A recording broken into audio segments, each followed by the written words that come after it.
Bonjour les amis et bienvenue sur cette chaîne YouTube. Je suis Dumbi Marquez. Si tu ne me connais pas et que tu viens de me découvrir, bienvenue à toi et n'hésite pas du tout de t'abonner, de laisser un pouce bleu, de soutenir la chaîne et pourquoi pas de laisser un commentaire si tu as des questions. Généralement, je prends le temps de répondre.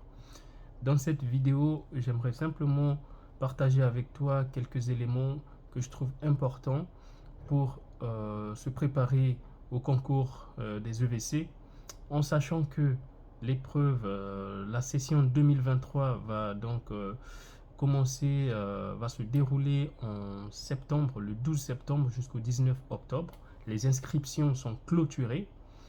Donc les inscriptions se sont déroulées pendant tout le mois de mai, du 2 je crois au 25 mai. Aujourd'hui nous sommes le 26, donc voilà, c'était hier, on a clôturé les inscriptions. Si tu as pu t'inscrire, bravo, c'est déjà une très grande étape de fait. Maintenant, il faut se concentrer pour les 3 ou 4 mois à venir pour être efficace. Tu sais que le concours, il y a deux listes. Il y a une liste A et une liste B. La liste A, c'est pour les collègues qui sont des réfugiés, des apatrides, qui donc, pour eux vont passer en examen. L'objectif est d'avoir 10 de moyenne et être admis. Pour les autres, il s'agit donc d'un concours. Et quand on dit concours, on dit meilleur, être meilleur que le voisin, meilleur que le collègue. Et la différence, ça se fait vraiment sur des petits détails. Mais avant d'arriver à ce niveau, je pense que l'élément important, c'est de savoir comment se préparer. Et pour cela, j'ai déjà fait plein de vidéos pour te partager mes astuces personnelles à moi, ce que j'ai utilisé, ce qui a marché pour moi. Sinon, dans cette vidéo, je vais juste te rappeler quelques éléments qui peuvent t'aider, notamment quand on prépare un concours de façon générale même, il faut déjà savoir pouvoir se familiariser avec le programme du dit concours. Ici, dans ce programme, pour la médecine générale, quand tu regardes sur le site du CNG, le programme qui est décrit, c'est le programme du 2S de médecine interne, qui est un programme, je l'ai parcouru un peu, qui est très large et vraiment il est vaste. Je ne pense pas qu'il soit forcément adapté à ce concours, ou en tout cas pour le peu de temps qui reste pour se préparer. Et donc, moi, ce que je recommande, c'est de pouvoir faire plutôt consulter les annales. Les annales, ils sont disponibles sur le site du CNG, tu les trouves très facilement. Tu as accès à ça, tu peux les télécharger et de ce fait, regarder déjà tous les domaines de connaissances qui sont donc évalués lors de ce concours. Tu regardes les annales. Le deuxième point, c'est d'utiliser les autres sources qui sont des sources fiables pour les recommandations de façon générale, les recommandations par exemple la HAS, la Haute Autorité de Santé, qui fait des recommandations régulièrement mises à jour qu'il faut donc utiliser pour se préparer. Il y a également d'autres référentiels tels que le Collège des enseignants qui existent en tout cas dans presque toutes les spécialités. Donc par exemple en hématologie, tu as le Collège des enseignants d'hématologie, de neurologie, de cardiologie et ainsi de suite. Et là, tu peux les avoir normalement en ligne gratuitement, ou alors tu peux les acheter, ou sinon si tu as accès à la librairie ou plutôt la bibliothèque d'une faculté de médecine, tu peux aller t'approvisionner. Ensuite, un point important, c'est le programme d'études. C'est très important de pouvoir être organisé dans la préparation.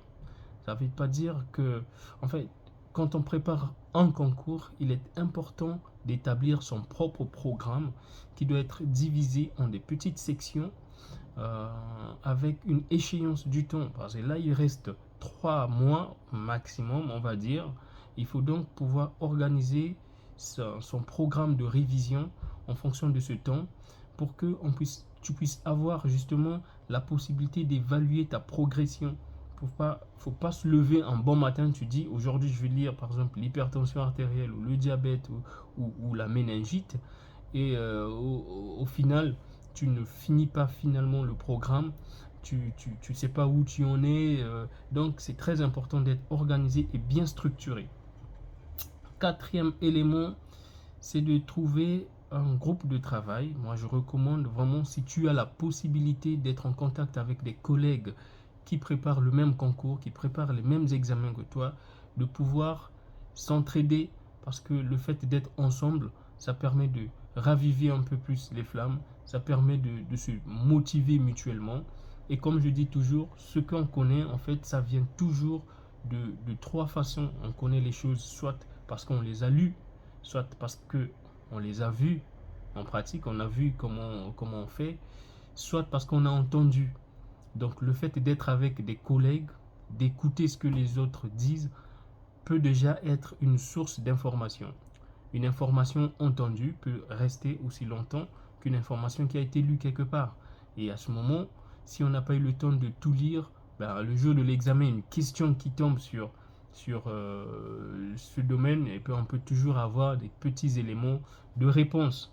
Très important, les amis. Il ne faut pas oublier ensuite la méthodologie. Normalement, la méthodologie de travail, ça c'est vraiment de façon plus pratique. Lorsqu'on veut répondre à des questions, il faut savoir comment répondre aux questions. Est-ce qu'il faut faire de longues phrases avec sujet, verbe et complément d'objet direct ou indirect avec tout le beau français? Ou alors il faut plutôt opter pour un style télégraphique, c'est-à-dire donner des points précis et pertinents, notamment les mots-clés. C'est très important, souligner les mots-clés ou les écrire en gras. Ça permet vraiment d'attirer l'attention du correcteur qui a une centaine, je sais pas, 800, 400, plus de 800 copies à corriger. Et donc, facilitez-le la tâche, ça vous permettra de gagner des petits points. Ensuite, un élément très important, c'est simuler l'examen. C'est très important, simuler l'examen. Ça veut dire que normalement, l'examen, chaque épreuve se déroule en 2 heures. Et c'est important de pouvoir faire à la maison, bien sûr, se chronométrer avec un sujet entier et voir combien de temps on met pour résoudre un sujet. D'accord? Se mettre vraiment dans les conditions de l'examen, dans un environnement très calme, posé et très concentré, en train de résoudre un sujet d'examen comme si c'était le jour J.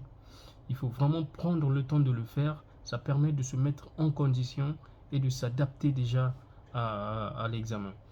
Ensuite, pour finir, ce que je voudrais juste recommander, il faut savoir que c'est stressant, c'est un concours.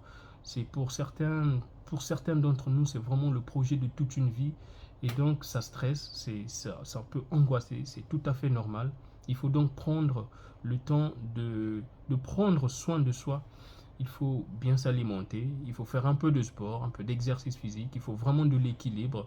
Si vous êtes ici en France ou vous êtes au pays, vous avez de la famille, il faut toujours mettre un équilibre, une balance entre l'examen et ce qu'on fait dans la vie de tous les jours.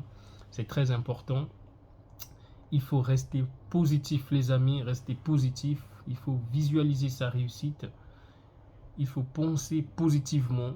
Comme on dit, on devient ce que on pense. Si vous êtes négatif, ça attire des ondes négatives envers vous et ça appelle à l'échec. Il faut rester confiant, ayez confiance en vous. Vous êtes déjà des médecins, vous connaissez toutes ces choses, c'est juste qu'il faut peut-être les adapter. C'est un concours, c'est un contexte qui est particulier et donc ça peut être stressant. En tout cas, n'hésitez pas à poser les questions si vous en avez. J'ai le temps, j'y répondrai. Et sinon, vous pouvez regarder les anciennes vidéos que j'ai faites à ce sujet pour avoir un peu plus de détails sur notamment les sujets les hypertombables et plein d'autres sujets. N'hésitez pas à poser les questions et bon courage à vous les amis. A plus.